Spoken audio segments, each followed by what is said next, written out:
In this video, we're going to look at the costs associated with hosting mega events. So ensuring that a region has sufficient infrastructure to accommodate the anticipated wave of tourists, they will need to pay a lot to get ready for the actual games. For the Summer Olympics, the International Olympic Committee requires that all prospective hosts have at least 40,000 hotel rooms and housing for 15,000 participants. They also must have transportation facilities, hotel rooms for tourists, and so forth. Now, when it comes to the construction of the actual competition venues, the cost is higher for the Olympics more than any other mega events due to the relatively obscure sports they feature. And so because of that, a lot of times whatever the host city is doesn't have the adequate facilities available to actually do it, to actually host. Okay. There's also problems with event management, transportation, and security. Now, even if you look at the smaller events, not the Olympics, but I use the term lightly, smaller events, there can be large expenditures. So, for example, the Super Bowl, which is relatively smaller in scale than the Olympics, but the cost to host a Super Bowl is generally a pretty guarded secret by the NFL, because a lot of times they don't want to put that information out there. The NFL will place extensive demands on local organizers, including hotel space for the team, officials, so forth, in addition to having space enough to have a quote-unquote NFL experience for the fans. Also with the costs, it is often difficult to find accurate figures relating to the cost of hosting mega events, as they're often run by private organizations. It's also difficult to talk about what would have happened in terms of expenditures had the games not happened. In general, public organizers and officials are very reluctant to release a full accounting of the costs because of the fear of public outcry about the spendings or cost overruns and so forth. So, for example, with the Winter Olympics in Japan in 1998, which was estimated to cost about $14 billion or more, it's never going to be known how much it cost because at the end of the games, the organizing committee ordered that all records be burned. So they were trying that hard to hide it. So this table shows some of the costs of different mega events, mostly the Olympics. And you can see just kind of the breakdown here. So 2004, this is in billions of dollars, so $14.2 billion for the Summer Olympics in Athens. Beijing, their sports infrastructure was 2.4, but the total overall, including the infrastructure, advertising, whatnot, was much more. So you can see that it kind of jumps all over the place. Sochi in 2014 was $7 billion in the infrastructure, and then $51 billion total. The World Cup, however, is typically less. And if you look at it, you can see, Cup 2 billion, 1.4, 4.2 total, 4 billion stadiums.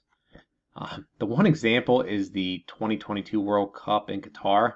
And the reason why is basically the country did not have anywhere near the amount of, or the facilities that were needed or infrastructure. And so they had to basically build a lot of this from the ground up. And his spending is pretty crazy when you look at the other ones. If you look at the Super Bowl, a lot of times the cost is much less, but still extensive. You're looking $30 to $70 million total estimated.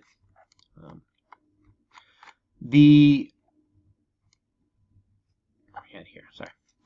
So one of the problems is that the costs tend to be much more than originally planned. And because of the bidding process, especially when you're talking about the Olympics, can be quite expensive. The 1984 Olympics in Los Angeles is a pretty big example of this. So interest in hosting the Olympics had kind of waned in the 1970s because of the spiraling expenses. And by the time the International Olympic Committee awarded the 1984 Summer Games, Los Angeles was the only bidder that was left. Now, this put Los Angeles in the driver's seat, and the Los Angeles Organizing Olympic Committee could dictate the terms of the bid instead of the other way around where the IOC was, because they had no one else to bid against. So if Los Angeles didn't do it, then there may have been no Olympics, basically. Now, because of this, Los Angeles was able to keep costs down, and let's see, is it on there? No. And so basically, the total expenditures were only about, in more recent dollars, about $1.3 billion, which is much less than a lot of the other ones. And the 1984 Olympics was one of the more profitable ones in history, and one of the only profitable ones in that matter. Now, in the wake of this profitability, multiple cities entered the bidding process again with hopes of earning similar economic benefits from it. But when this happened, it shifted the power back to the IOC. And this led to an arms race among bidders, leading to increased large bids, and there's corruption claims and so forth. So what happened again? The spending, because the IOC could have the power again, the spending started to spiral out of control again. And Sochi and Rio, it was other examples of really, really high costs that significantly hurt them. And this caused, again, interest in hosting to kind of wane and not be as strong. 5 of the 7 cities originally in the running for the 2022 Winter Olympics withdrew their bids. The 2 other cities, Beijing, China, and Kazakhstan, were typically known for not respecting the democratic wishes of their citizens, but the International Olympic Committee had no other choice, and it eventually went to China. The competition for the 2024 Olympics also went down to 2 bidders, and it's a problem now because most local governments do not want to host anymore, whether it be because of the cost or the public outcry that puts the political pressure on them. And so the question becomes then, why do cities continue to bid for these? Right? Every mega event is different, and some may offer greater potential for economic success than others. And the net benefits of some events may be positive, even if they're less than expected. So even if they don't do as well as they would have thought, they could have actually had a positive outcome from it. Some regions are better equipped than others to host facilities, largely because of existing facilities they have in place. So even when the net benefits end up being negative, however, some sectors in the economy will gain. So even if the economy overall is hurt, some will gain. For example, the hospitality industry will likely gain to higher prices at hotels, increase occupancy, and potentially, the tourist destination part. Local transportation is also going to benefit because of, we talk about taxis, limo services, rideshare such as Uber. Bars and restaurants near the competition venues are going to benefit from the increased tourism. And the construction companies are also going to gain because of the need for the new infrastructure. Cities also continue to bid because of the non-economic rationale. It could be because of the egos of local politicians or countries that want to illustrate that or demonstrate that they are growing political or economic power. So, for example, the 2008 Summer Olympics in Beijing were seen as a signal to the world that China had kind of arrived as a global leader. The 2014 Winter Olympics in Sochi, Russia, was essentially an effective display of Russian President Vladimir Putin's political power.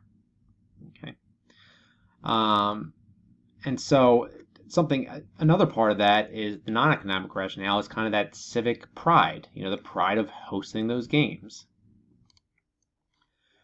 There does, however, be what's known as a winner's curse. So a winner's curse occurs, when there's auctions in which the bidders do not know the value of the prize that they are getting with absolute certainty, and it shows in the setting, and results in the winners oftentimes overpaying for what they won. The 2016 Olympics in Rio is a good example. Rio won the bidding war, and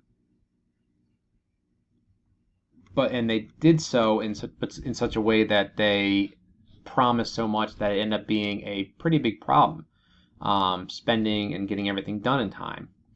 And what has happened was they bid more than it was worth, and if you remember, if you're old enough to remember I guess you're old enough to remember, if you remember the time leading up to it, they were concerned about Rio getting everything done in time because they were having problems just getting everything built, prepared, the infrastructure, so forth.